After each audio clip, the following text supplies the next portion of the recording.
नमस्कार दोस्तों, स्वागत है आपका फिजिक्स प्लेटफॉर्म के यूट्यूब चैनल पे। आज हमारे इंट्रोडक्शन ऑफ फिजिक्स के सेकेंड लेक्चर है, जिसमें हम बात करेंगे थ्रस्ट ऑफ फिजिक्स और स्कोप ऑफ फिजिक्स की। तो थ्रस्ट ऑफ फिजिक्स क्या होता है, पहले वो समझते हैं।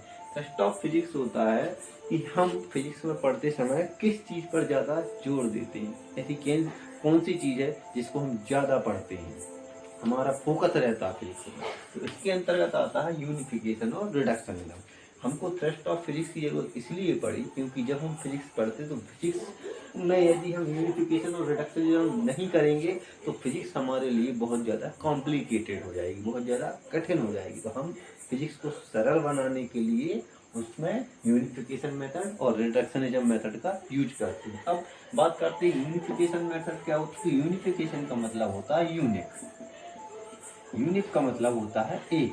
हम फिजिक्स में कोई भी नियम को एक करना चाहते हैं। सपोज मैं आपको एक एग्जांपल के थ्रू समझाता हूँ यहाँ पे कि जैसे हमने एक घटना देखी, फिनोमिना देखा कि पानी जो है हमने जैसे ही छोड़ा पानी नीचे गिर गया, एक फिनोमिना हो गया।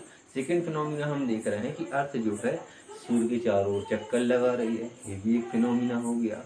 और अब कोई भी हमने गेंद जो है गेंद पकड़ी और गेंद को छोड़ दी, वो भी कहाँ अर्थ की ओर अट्रैक्ट हो गई, ये भी एक फिनोमिना हो गया। हम गड्ढा खोद रहे हैं, वहाँ पे बॉल रखी है, वो बॉल नीचे जाते जा रही है, कब तक, जब तक हम गड्ढा खोदते जा रहे हैं, तो ये भी एक फिनोमिना हो गया। तो ऐसे बहुत सारे फिनोमिना हुए जिनकी हमने स्टडी की, लेकिन सब में हमने क्या पाया, सब में हमने एक ही चीज पाई कि वहाँ पर कौन सा फोर्स लग रहा है, ग्रेविटेशनल फोर्स लग रहा है। मतलब ऐसी 100, 200, 1000, 2000 ऐसे 2000, 3000 फिनोमिना हमने घटनाएं देखी फिजिक्स में जो किसी एक ही फोर्स से संबंधित थी। तो हम क्या करेंगे, उन सब के लिए अलग अलग स्टडी नहीं करेंगे, सब में क्या करेंगे, इसे यही कह देंगे कि भाई ये जो है ग्रेविटेशनल फोर्स के कारण होता है। ऐसे ही 2000, 3000 अलग फिनोमिना देखे जो हमने देख ली कि वो इलेक्ट्रिकल फोर्स के कारण हो रहे हैं। तो हम क्या करना चाह रहे हैं, हम चीज़ों को, फिजिक्स को सरल बनाने के लिए उसको यूनिक करना चाह रहा है, उसको एक लाना चाह रहा है कि ये जितने भी जो फिनोमिना हो रहा है, जितने भी जो घटनाएं घट रही हैं, वो किसी एक ही फोर्स के कारण घट रही होंगी। लेकिन हम उस एक फोर्स तक नहीं पहुंच पाए, ऐसे हमको 4 फोर्स मिले। आप देखते हैं चाहे वो फ्रिक्शन फोर्स हो या विस्कस फोर्स हो। जैसे फ्रिक्शन फोर्स है वो भी क्या है, इन्हीं 4 फोर्स के में से एक फोर्स के अंतर्गत आता है। तो उसके लिए हम अलग स्टडी नहीं करेंगे। तो हमें ऐसे फिजिक्स में 4 फोर्स मिले।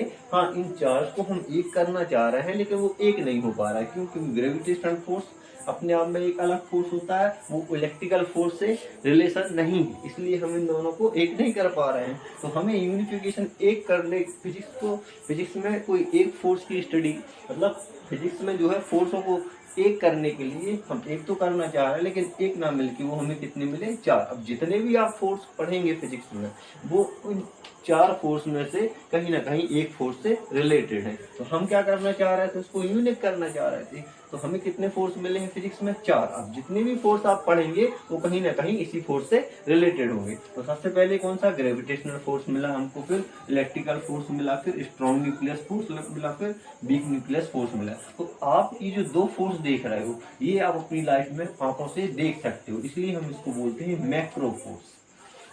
और ये जो दो फोर्स होते हैं, ये किसी एटम के अंदर होते हैं, इसे आप देख नहीं सकते, इसलिए इसे बोला जाता है आपका माइक्रो फोर्स। 4 प्रकार के फोर्स होते हैं। 2 फोर्स मैक्रो फोर्स होते हैं जिन्हें आप अपनी आंखों से देख सकते हैं, और 2 फोर्स होते हैं माइक्रो फोर्स जिन्हें आप अपनी आंखों से देख नहीं सकते। ये बात हो गई हमारी यूनिफिकेशन की। इससे क्या होगा, हमारी फिजिक्स को हमें स्टडी करने के लिए हमें इजीली हम फिजिक्स की स्टडी कर सकते हैं। सेकंड थिंग से आपकी रिडक्शनिज्म। रिडक्शनिज्म क्या होता है, रिडक्शनिज्म का मतलब होता है रिड्यूस। रिड्यूस मतलब कम करना। हम फिजिक्स को कम से कम करना चाह रहे हैं, जिससे उसकी स्टडी हम आसानी से कर सकें। जैसे हमने आपको बोल दिया कि कोयले से जो है वो बिजली बनती है, ये हमने आपको बोल दिया, कोयले से क्या बन रही है, बिजली बन रही है। ये एक बहुत बड़ी प्रोसेस होती है। इसमें क्या होता है, एक बॉयलर होता है, बॉयलर में पानी भरते हैं, नीचे से कोयला में आग लगाते हैं। तो जब बॉयलर में पानी गर्म होता है, उससे स्टीम बनती है। स्टीम फ्लो कराते हैं, हाई स्पीड के साथ जब फ्लो कराते हैं तो उसको टरबाइन पे गिराते हैं, टरबाइन घूमता है, टरबाइन से शाफ्ट जुड़ी रहती है, शाफ्ट से जनरेटर जुड़ा रहता है, जनरेटर के अंदर आर्मेचर रहता है, तो जब टरबाइन घूमती है तो शाफ्ट घूमता है, शाफ्ट के साथ साथ जनरेटर की आर्मेचर घूमती है, वहाँ पर मैग्नेटिक फ्लक्स चेंज होता है, वहाँ पर फैराडे के नियम लगते हैं और मैग्नेटिक फ्लक्स चेंज होता है, बिजली बनती है, जो स्टीम आपने टरबाइन पे गिराई थी वो स्टीम को आप नीचे ठंडा कर लेते हैं, वो पानी में कन्वर्ट हो जाती है, उसी पानी को आप वापस कहाँ पे भेज देते हैं, बॉयलर में भेज देते हैं। ऐसी वो क्या प्रोसेस है। लेकिन जब कोयले से बिजली बनने की प्रक्रिया एक बहुत बड़ी होगी, लेकिन आप इसको क्या करोगे, रिड्यूस कर दोगे, छोटे छोटे भागों में डिवाइड कर देंगे। जैसे पहले हम बोल देंगे, जैसे हमने कोयले को गर्म किया तो कोयले को जलाया तो वहाँ पर दहन की प्रक्रिया हो गई, आप उसकी स्टडी अलग कर लोगे। फिर आपने जब उससे पानी गर्म हो रहा है तो वहाँ पर वेपोराइजेशन की प्रोसेस हो रही है, वहाँ पर आप वेपोराइजेशन की मेथड लगाओगे। उसके बाद उस स्टीम को आप हाई स्पीड के साथ किसमें कन्वर्ट कर दोगे, हीट एनर्जी को आप काइनेटिक एनर्जी में कन्वर्ट कर दोगे, क्योंकि स्टीम में क्या हीट है, और वो हीट जब किसी स्पीड के साथ जब टरबाइन के ऊपर गिरेगी तो वो क्या करेगी, टरबाइन को मूव करेगी, और मूव करना मतलब उसके अंदर काइनेटिक एनर्जी का आना। जो हीट किस में कन्वर्ट हो रही है, आपकी काइनेटिक एनर्जी में कन्वर्ट हो रही है। वही काइनेटिक एनर्जी कहाँ ट्रांसफर हो जा रही है, शाफ्ट की सहायता से आपके आर्मेचर में ट्रांसफर हो जा रही है। क्योंकि जब भी कोई चीज मूव होती है तो उसमें काइनेटिक एनर्जी होता है हाफ mv का स्क्वायर। तो जब भी कोई चीज मूव होती है उसमें वेलोसिटी होती है और मास उसमें रहता है, जिससे उसकी क्या हो जाती है, आपकी काइनेटिक एनर्जी रहती है। तो जब आर्मेचर मूव करता है तो वो काइनेटिक एनर्जी रहती है उस आर्मेचर में। क्यों, क्योंकि आपकी टरबाइन घूम रही, टरबाइन से शाफ्ट घूम रहा, शाफ्ट से आपकी क्या घूम रही है, आर्मेचर घूम रहा है। तो आर्मेचर जब घूमता है तो फ्लक्स चेंज होता है, वहां पर फैराडे के नियम लग के आपकी वही काइनेटिक एनर्जी कन्वर्ट हो जाती है आपकी इलेक्ट्रिकल एनर्जी में। और नीचे हम क्या कर रहे हैं, उस स्टीम को जब ठंडा कर रहे हैं तो वहां पर कंडेंसेशन की प्रक्रिया हो रही है। तो हम जो स्टडी है कोयले से बिजली बनने की, इस प्रोसेस को रिड्यूस कर देते हैं, छोटे छोटे भागों में डिवाइड कर देते हैं। जैसे कोयले का जलना, दहन की प्रक्रिया अलग पढ़ते हैं हम, वेपोराइजेशन पानी का वाष्प में बदलना, वेपोराइजेशन वो प्रक्रिया अलग पढ़ते हैं। हीट एनर्जी से काइनेटिक एनर्जी का बनना, वो अलग प्रोसेस करते हैं। फिर वही काइनेटिक एनर्जी को मैकेनिकल एनर्जी बोलते हैं, क्योंकि काइनेटिक एनर्जी होता है आपका मैकेनिकल एनर्जी होती है आपकी kinetic energy plus potential energy. किसी में जब काइनेटिक एनर्जी होती है मतलब उसको क्या बोला जाता है, मैकेनिकल एनर्जी।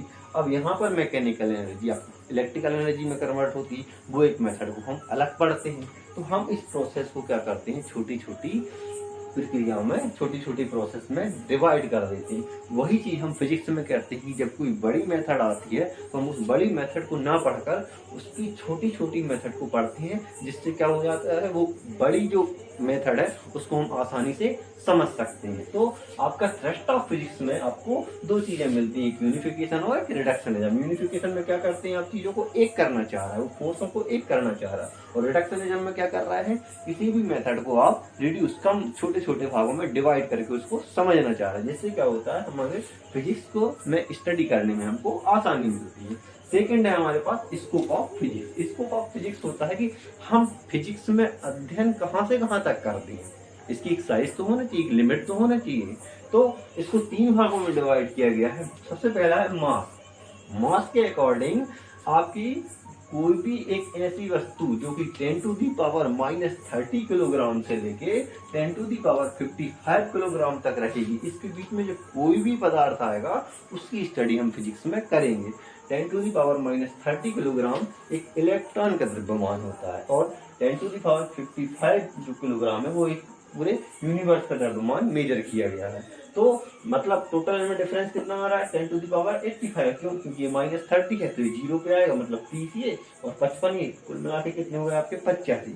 मतलब 10⁻85 किलोग्राम तक की वस्तु का हम इस फिजिक्स में अध्ययन करते हैं। हम कहाँ से कहाँ, एक इलेक्ट्रॉन से लेके पूरे यूनिवर्स तक का हम इसमें स्टडी करते हैं। इसके बीच में जो भी मटेरियल आएगा आपका, उसकी स्टडी हम फिजिक्स में करेंगे। सेकेंड है आपका साइज, लेंथ के अकॉर्डिंग हम 10⁻14 मीटर से लेके 10⁻26 मीटर तक के बीच की जो भी आपकी ऑब्जेक्ट आता है उसकी स्टडी हम इसमें करते हैं। 10⁻14 जो साइज है वो एक न्यूक्लियस का साइज होता है, और 10⁻26 मीटर जो साइज है वो यूनिवर्स की साइज को मेजर किया गया है। तो इसके बीच में जो भी आपका ऑब्जेक्ट आएगा उसकी स्टडी हम किसमें करेंगे, फिजिक्स में करेंगे।